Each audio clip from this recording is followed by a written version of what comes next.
Hello friends, my dear students. देखो, आज हम लोग एक बायोमोलिक्यूल का सेकेंड लेक्चर शुरू कर रहे हैं। ठीक है, जो आज हम लोग का टॉपिक है प्रोटीन के बारे में आज हम लोग डिस्कस करेंगे। ठीक है, तो देखो, आप लोग को बताना चाहते हैं प्रोटीन भी एक हमारे नेचर क्या है, बायोमोलिक्यूल्स है।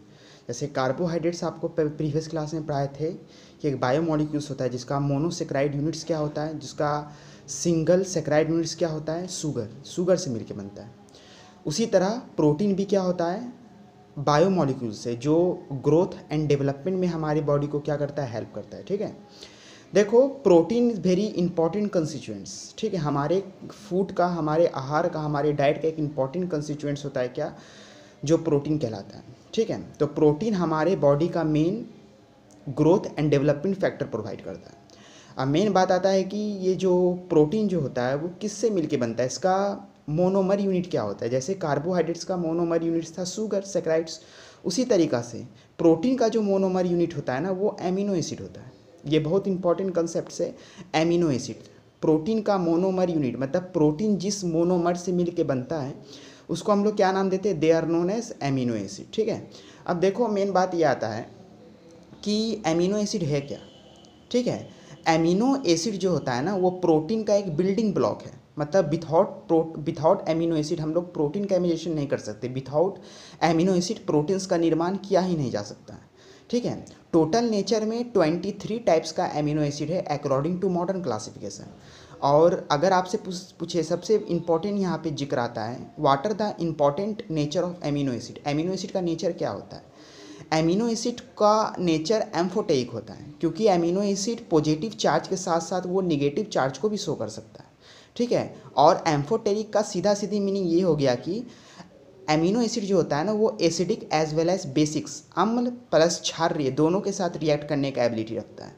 ठीक है, इसीलिए जो एमिनो एसिड का जो नेचर होता है ना, they are known as amphoteric, means they behave both acidic as well as basics in nature. ठीक है, और प्लस एसिड बेस के अलावा वो न्यूट्रल पॉइंट भी करता है। तो एमिनो एसिड या तो एसिडिक हो सकता है, या तो बेसिक्स हो सकता है, या तो न्यूट्रल हो सकता है। मतलब न्यूट्रल कहने का मतलब, एक डिफिनेशन यहाँ पे आता है, आइसो इलेक्ट्रिक पॉइंट क्या होता है। आइसो इलेक्ट्रिक पॉइंट क्या होता है, मतलब एक ऐसा पार्टिकुलर पीएच, एमिनो एसिड का ऐसा पार्टिकुलर पीएच या एमिनो एसिड का ऐसा पार्टिकुलर पॉइंट जहाँ पर एमिनो एसिड पे जाके चार्ज क्या हो जाता है, जीरो हो जाता है। जैसे एक इंपॉर्टेंट न्यूट्रल एमिनो एसिड का एग्जांपल देना चाहते हैं, वेलाइन, VALINE।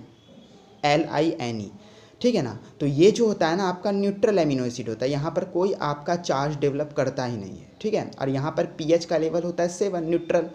याद रखिएगा, जहाँ पे एसिडिक एमिनो एसिड होगा, ठीक है ना, जहाँ पर मेन कंपोजिशन उसका COOH ग्रुप होता है, कार्बोक्सिलिक एसिड, और जो एक बेसिक्स एमिनो एसिड जो होता है ना, उसका मेन कंपोजिशन होता है NH2 एमाइन ग्रुप। आ रहा समझ में। तो ये जो होता है ना, जहाँ पे एसिडिक एमिनो एसिड होता है उसका pH 7 से लेस, और बेसिक एमिनो एसिड के लिए pH का लेवल क्या हो जाएगा आपका, 7 से अपर रहेगा। ठीक है, 7 से ज़्यादा रहेगा। अगर आप बात करते हैं एमिनो एसिड का एक पार्टिकुलर स्ट्रक्चर का, तो एमिनो एसिड के पास जो बीच में C होता है, जो अल्फ़ा कार्बन कहलाता है। अल्फ़ा कार्बन एक ऐसा कार्बन होता है जिस कार्बन से 4 डिफरेंट फंक्शनल ग्रुप अटैच होता है। तो यहाँ पर जो एमिनो एसिड के स्ट्रक्चर में जो सेंटर कार्बन एटम होता है ना, वो अल्फ़ा कार्बन में काउंट होता है, क्योंकि इस कार्बन से NH2 COOH R side chain and hydrogen attach रहता है। तो अगर आप आसानी से देखिएगा ये एमिनो एसिड का स्ट्रक्चर को, तो आपको यहाँ पर COOH भी होगा, एमाइन नेचर भी होगा, साइड चेन भी होगा, एंड ऊपर की तरफ हाइड्रोजन ऐड रहता है। तो ये कार्बन से 4 डिफरेंट अटैच होता है, इसीलिए उनके कार्बन को अल्फ़ा कार्बन नाम दे रहे हैं। और यहाँ पे देख सक रहे होंगे आप लोग आसानी से स्ट्रक्चर में कि यहाँ पर एक कार्बन में COOH भी मेन है, NH2 भी मेन है। ठीक है, और ये R होता है आपका साइड चेन। तो जिस एमिनो एसिड में उसका साइड चेन का नेचर COOH मेन कंपोजिशन रहेगा, वो एसिडिक कहलाता है, और जिसमें NH2 मेन होता है वो कहलाता है बेसिक्स। और जहाँ पे दोनों इक्वल प्रोपोर्शन में होता है, दोनों एक सेम कंडीशन में होता है, तो उसको हम लोग कहते हैं न्यूट्रल एमिनो एसिड, जिसका अभी हम आपको एग्जांपल दिए थे। ठीक है, आपको प्रत्येक एमिनो एसिड का जो टाइप्स बताते जा रहे हैं उसका एग्जाम्पल आप लोग को मस्ट याद रखना है। ठीक है, अब मेन बात ये नेचर में आता है कि आपसे टोटल नेचर में 23 टाइप्स का एमिनो एसिड होता है अकॉर्डिंग टू मॉडर्न क्लासिफिकेशन, ठीक है। जैसे leucine, isoleucine, aspartic acid, glutamic acid, ठीक है, ग्लाइसिन। सबसे पूछ देगा सबसे सिंपलेस्ट एमिनो एसिड नेचर में कौन होता है, तो क्या बोलिएगा, ग्लाइसिन। ग्लाइसिन एक नेचर में सबसे सिंपलेस्ट एमिनो एसिड होता है, आ रहा समझ में। और ये इंपॉर्टेंट है आपके एग्जामिनेशन के लिए, MCQ बेस्ड क्वेश्चन में ये दिया सकता है कि name the most simplest amino acid, तो वो कौन होता है, they are known as glycine. और ये भी एक तरह के एमिनो एसिड का टाइप्स है। अब यहाँ पे मेन बात आता है, थोड़ा पेप्टाइड बॉन्ड के बारे में थोड़ा जिक्र कर लेते हैं। देखो, एक एमिनो एसिड दूसरे एमिनो एसिड से जुड़ के ही एक लॉन्ग चेन बनता है, तब जाके एक प्रोटीन का फॉर्मेशन होता है। तो ये जो चेन है, जो एक एमिनो एसिड को दूसरे एमिनो एसिड से जो चेन है, जो बॉन्ड है, जो दो एमिनो एसिड को आपस में बांधा हुआ है, वो कौन सा एमिनो एसिड होता है, वो कौन सा बॉन्ड होता है, सॉरी, जो एक एमिनो एसिड को दूसरे एमिनो एसिड जो जुड़ा हुआ है, वो कौन सा बॉन्ड होता है, they are known as peptide bond. आपको बोल देगा कि प्रोटीन के अंदर जो एमिनो एसिड जो अटैच रहता है, वो किस तरह के बॉन्ड रहता है, उसको हम लोग कहते हैं नोन एज पेप्टाइड लिंकेज, या इसी को हम कहते हैं पेप्टाइड बॉन्ड। और ये पेप्टाइड बॉन्ड जो बनता है ना, वो वाटर मॉलिक्यूल्स को लॉस करके बनता है। पेप्टाइड बॉन्ड जो होता है ना, by the elimination of water molecules को फॉर्म करके ही ये नेचर बनता है। वाटर मॉलिक्यूल्स को एलिमिनेशन करवाना पेप्टाइड बॉन्ड का एक इंपॉर्टेंट कैरेक्टरिस्टिक्स है। और ये पेप्टाइड बॉन्ड क्या होता है, जो दो एमिनो एसिड को आपस में जोड़े रखता है।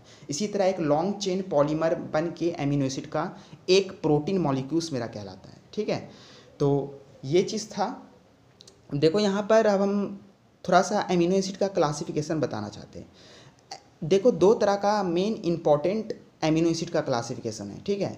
एक होता है एसेंशियल एमिनो एसिड और दूसरा होता है नॉन एसेंशियल एमिनो एसिड। देखो, on the basis of charge के आधार पे तो हम आपको बता दिए कि एसिडिक एमिनो एसिड होता है, बेसिक एमिनो एसिड होता है, न्यूट्रल होता है, ठीक है। जब कोई नेचर पॉजिटिव शो कर रहा है तो वहाँ पे एसिडिक एमिनो एसिड आएगा, नेगेटिव शो करता है तो वहाँ पर बेसिक एमिनो एसिड आएगा। और जहाँ पे कोई चार्ज नहीं होता है, जहाँ पे कोई एमिनो एसिड पे चार्ज 0 हो जाता है, they are known as, it is called neutral point, it is known as neutral amino acid. अब मेन बात आ रहा है कि एमिनो एसिड का on the basis of source, हमको कहाँ से एमिनो एसिड मिल रहा है, उसके आधार पे दो तरह का एमिनो एसिड होता है। एक होता है एसेंशियल एमिनो एसिड और दूसरा कहलाता है नॉन एसेंशियल एमिनो एसिड। हम लोग को समझना है कि दोनों में बेसिक डिफरेंस क्या होता है। देखो, एसेंशियल एमिनो एसिड वो एमिनो एसिड होता है ना, जो हमको एक्सटर्नल डाइट के थ्रू मिलता है, ठीक है, जो हमारा बॉडी खुद मैन्युफैक्चरिंग नहीं करवा सकता है, ठीक है। ऐसा एमिनो एसिड जो हमारा बॉडी सेल्फ नहीं बना सकता, जिस एमिनो एसिड को हम लोग बाहर से लेते हैं, अपने डाइट से लेते हैं, अपने आहार से लेते हैं, उस तरह के एमिनो एसिड को क्या नाम देते हैं, एसेंशियल। और दूसरा उसके जस्ट विपरीत जो एमिनो एसिड होता है, जो हमारा बॉडी खुद सेल्फ कर रहा है, जो जिसका रिक्वायरमेंट हमको डाइट के थ्रू नहीं मिलता है, क्योंकि हमारा बॉडी में खुद ब खुद सेल्फ प्रिपेयर हो रहा है, तो उस तरह का एमिनो एसिड मेरा नेचर में क्या कहलाता है, they are known as non essential amino acid, ठीक है। आ रहा समझ में। तो देखो, ये चीज़ जो होता है ना, ये था on the basis of source. आपको एग्जाम्पल दोनों का मस्ट याद रखना है, ठीक है ना, ये आपको इम्पॉर्टेंट है, ये आपके एग्जामिनेशन में दिया जा सकता है, ठीक है। अब हम लोग नेक्स्ट चीज़ पे चलते हैं कि देखो, थोड़ा सा इसके साथ ही थोड़ा सा इम्पॉर्टेंट चीज़ बता देना चाहते हैं। कुछ बायोलॉजी से संबंधित रिलेटेड चीज़ है जो एक्स्ट्रा है, और मे भी हो सके ये आपको दे दे, क्योंकि केमिस्ट्री और बायोलॉजी उतना ज़्यादा दोनों में फार नहीं है, दोनों में लार्ज डिफरेंस नहीं है, दोनों एक पार्ट का हिस्सा है। ये अभी जो आप ये पढ़ रहे हो बायोमोलिक्यूल्स, ये बायोकेमिस्ट्री का पार्ट है। Bio plus chemistry equal to biochemistry, ठीक है। तो यहाँ पे थोड़ा सा बायोलॉजी का वर्ड लेना चाहते हैं। देखो, अब से आप बोल देगा एक लिविंग सेल के अंदर, हम लोग के अंदर प्रोटीन डाइजेस्टिव एंजाइम कौन होता है, तो प्रोटीन डाइजेस्टिव एंजाइम जो होता है ना, उसको हम लोग कहते हैं पेप्सिन। पेप्सिन हमारे स्टोमक में बनने वाला एक एंजाइम होता है, और ये एंजाइम का काम क्या होता है, हमारे खाना में जितना भी प्रोटीन होता है उसको डाइजेस्ट करने वाला एंजाइम कौन होता है, पेप्सिन एंजाइम होता है, जो हमारे स्टोमक पेट में बनता है, ठीक है। और ये जो पहले जो एंजाइम जो होता है ना, ये प्रो एंजाइम पेप्सिनोजेन होता है। ये पेप्सिन एंजाइम इनएक्टिव फॉर्म में होता है, और जैसे ये हमारे स्टोमक के एसिडिक कंडीशन में प्रोड्यूस होता है, प्रेजेंस में रहता है, तो वो तुम्हारे इनएक्टिव से कैसे इसमें चेंज हो आता है, they are known as active form में चेंज हो आता है, ठीक है। और इसी एक्टिव फॉर्म के एंजाइम को क्या कहते हैं, पेप्सिन, जिसका काम क्या होता है, प्रोटीन को डाइजेस्ट करने का काम करता है ये, ठीक है। तो आपसे पूछ सकता है कि हमारे बॉडी में प्रोटीन डाइजेस्टिव एंजाइम कौन होता है, ठीक है। और वो कहाँ बनता है, तो वो होता है pepsin enzyme which produced in our stomach in the presence of acidic condition HCl which known as gastric juices, ठीक है।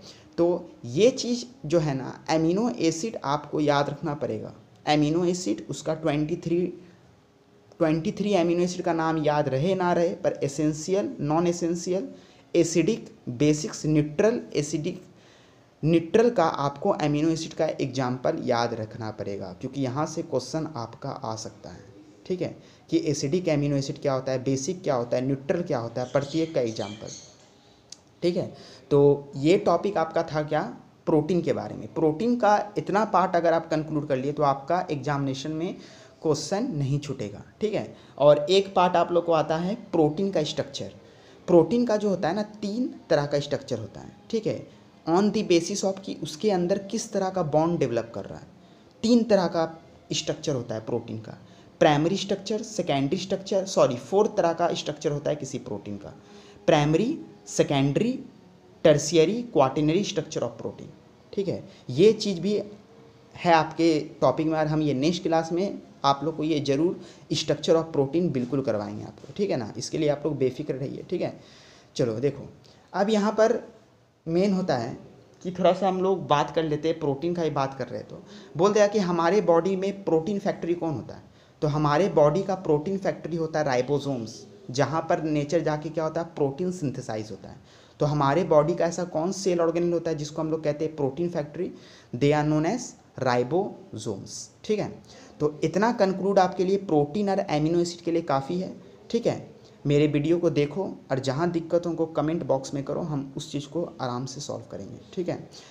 और आई थिंक आप लोग का सबका सही चल रहा होगा, कार्बोहाइड्रेट्स आप लोग को आसानी से समझ में आ गया होगा। और आज मेरा ये टॉपिक अपलोड करेंगे आज हम प्रोटीन का, ठीक है ना। प्रोटीन, एमिनो एसिड क्या होता है, ये आज आपका टॉपिक यहीं पे हुआ कंप्लीट। हम लोग नेक्स्ट क्लास में primary, secondary, tertiary, quaternary structure of protein पे डिस्कस करेंगे, ठीक है ना। और कुछ इंपॉर्टेंट क्वेश्चन भी उस दिन हम डिस्कस करेंगे, ठीक है। चलो, तो आप लोग से मिलते हैं नेक्स्ट क्लास में। Till then take care, bye bye.